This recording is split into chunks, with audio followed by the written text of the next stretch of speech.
Well, am I excited to be out today? Yes, I am very excited. Welcome back to the channel, everybody. Welcome to another video. Today, we're in Northumberland and we're going to be shooting some film. It's been a while since I've shot some film and I've brought a couple of cameras with me. I've got my Hasselblad 501cm medium format square camera with an 80mm lens and a 150mm lens. I also have with me a Fujifilm GX617 panoramic film camera. So it's going to be fun. I'm looking forward to this. We're just out in Northumberland, out to a new location, a location where I go rock climbing, but I've never been out with my camera. And I was here the other night climbing, and it was just beautiful. So I'm very excited to go and see if we can shoot some film, and hopefully get one or two images. We'll see how things play out.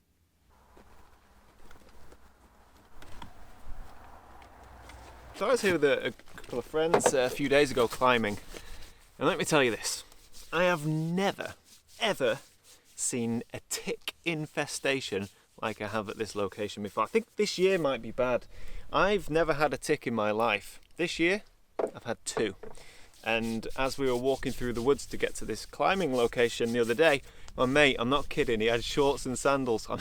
He must have had about 30 ticks on his legs. So we're taking some extra precautions today, long trousers and lots of insect repellent, and of course the obligatory tucking your trousers into your socks always helps.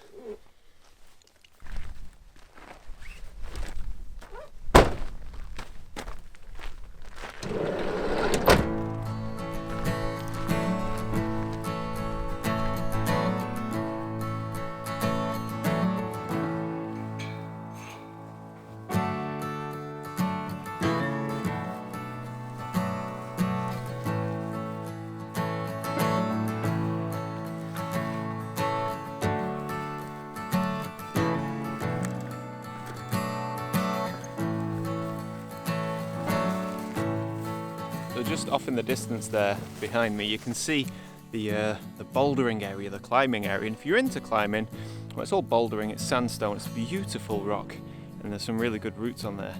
So that's where we're heading, but the views from there are phenomenal. And when I was climbing, you get to the top of a climb, and I just couldn't take my eyes off it. It was fabulous, beautiful views. So that is exactly why we're back, risking the ticks. So I'm just sort of bushwhacking my way through these chest-high ferns, and it's just awful. It's so overgrown. However, it's these ferns that make this place so photogenic. All right, so we've made it through the ferns and up to the beautiful rock, beautiful sandstone. So good for climbing. Anyway, I'm gonna do a quick tick check, but I have to say, I'm wearing light coloured trousers and a light coloured top on purpose because then you can see the ticks crawling up you. But I have to say, initial inspections suggest that the insect repellent is doing its job. So not only does all of this rock make for some amazing climbing, which it does, absolutely, it destroyed me, put it that way. I couldn't get up half of this stuff. I'm a bit out of practice. But anyway, not only is this amazing for climbing, it's also beautiful for photography. So these are what we're going to be photographing, or at least these are what I'm hoping is going to be sort of a good part of the scene in the foreground. But first, we need to actually get on top of them. Luckily, I don't have to climb up. There's plenty of ways just to walk around. But these boulders, these go on for quite a way, and there's plenty of good stuff here. So yeah, should be nice. And you haven't even seen the view yet. You haven't even seen what the boulders look out onto. It's fantastic.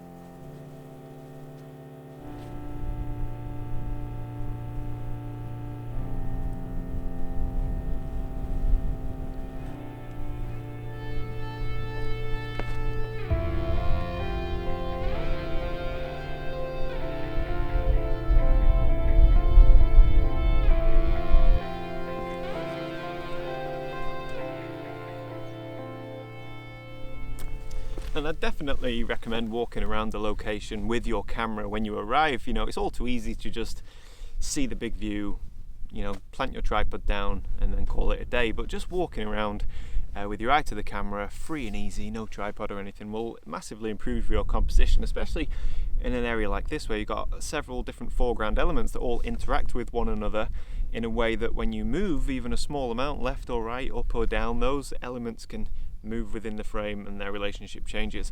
So yeah, take your time, walk around, see what you see, and images will surely improve.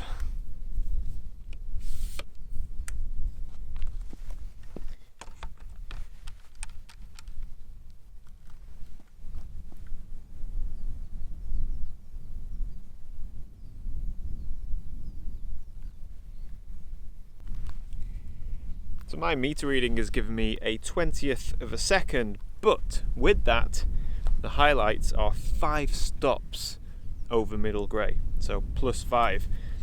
And that's too bright, so I've put in a 2-stop graduated filter, which will bring them down to +3, which with the film that I'm using, which is Ektar 100, fingers crossed, should be all good, and we should retain detail and information throughout the image.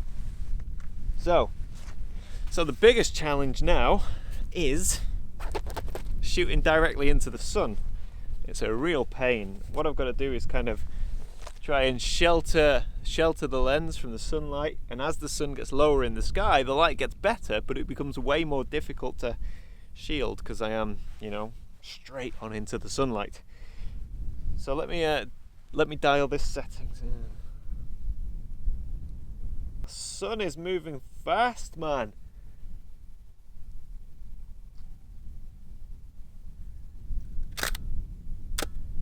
Okay. So unfortunately this image didn't turn out as I'd hoped. It's not good at all, and I think the reason for that is that it's too early in the day. The sun is so harsh and it's too high in the sky, so we've got that high contrast. I've still got lens flare in the bottom right hand corner of the image, even though I did try and shield the lens as much as possible. So yeah, not a great success. As well as that, the view in the background is completely washed out because of that super bright sunlight. But I do come back to this image as the sun begins to set and get much different results. So I'm not confident at all about those shots. Very, very difficult scene to deal with. Very bright highlights in the distance with, an image that requires lots of depth of field. You've got interest in the foreground, midground, background. And as well as that, you've got that sunlight bursting in. And managing lens flare is very, very difficult. In fact, I had an entire video written off, thrown in the bin because of lens flare. I was out with my my panoramic camera, went to Lake District, beautiful evening, lovely composition, set up this fantastic shot with Big Bertha, the GX617 panoramic film camera, fired off a few shots on this beautiful scene overlooking the Langdale Valley and the Langdale Pikes. Nice, lovely light. But I didn't take into account lens flare. Now part of that is because it's a rangefinder camera, so I didn't see it. But I should have known. And when I got the images back, they would have been really nice images if it weren't for that horrific lens flare right in the middle of the shot. You can see it on screen now. Yeah, I've been caught out by this in the past fairly recently, so that's pretty much why I'm doubting this. But still, beautiful scene, lovely evening, but yeah, we'll see about that image.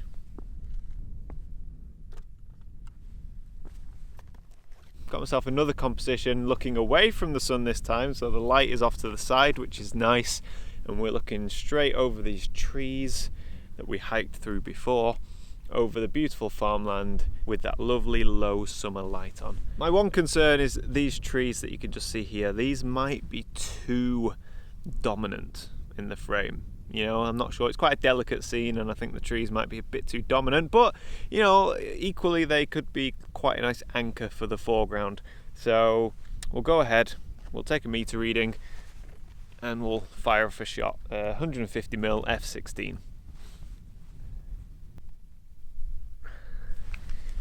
So I'd like to filter this. I'd like to stick a polarizer on, but I forgot my polarizer. Can you believe it? Anyway, f/16, 1/4 of a second. Wow, mate, the light is going fast. So let's get this. I think it's an all right shot. We'll see. There we go. f/16, 1/4 of a second. Beautiful, beautiful evening. I mean, I say beautiful. It's not the shot I came for. It's not the shot I came for. But it is a rather nice view, and it's all about the dip in the landscape, sort of almost framed by the trees in the foreground. I'm not sure, but yeah, the light's almost gone now, so we got that one just in time. So you find me back at the original composition with the sort of rock in the left third of the image and the boulders on the right hand side and all of the ferns. I'm back shooting straight into the setting sun. I've taken off my filter, and right now it's purely experimental. I'm not expecting or hoping for a great image, but I just want to see what happens with this film. Shooting straight into the sun, can it handle it? You know, can I meter for it? I'm not so sure. So I'm shooting straight into the sun, Ektar 100, f/16. Just get my composition here. So may as well use the rest of the roll of film.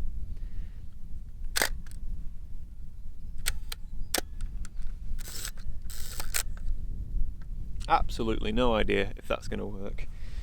So compared to my first image, this one is so much better. Yes, we still have the lens flare, but on this occasion I actually wasn't trying to protect it. You couldn't protect it shooting straight into the sun.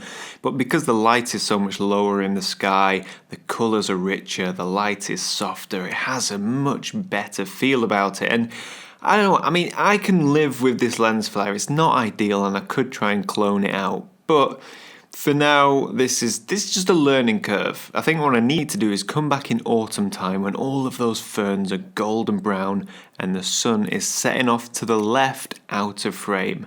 That's what I need to do. But for now, this isn't a bad end to the day.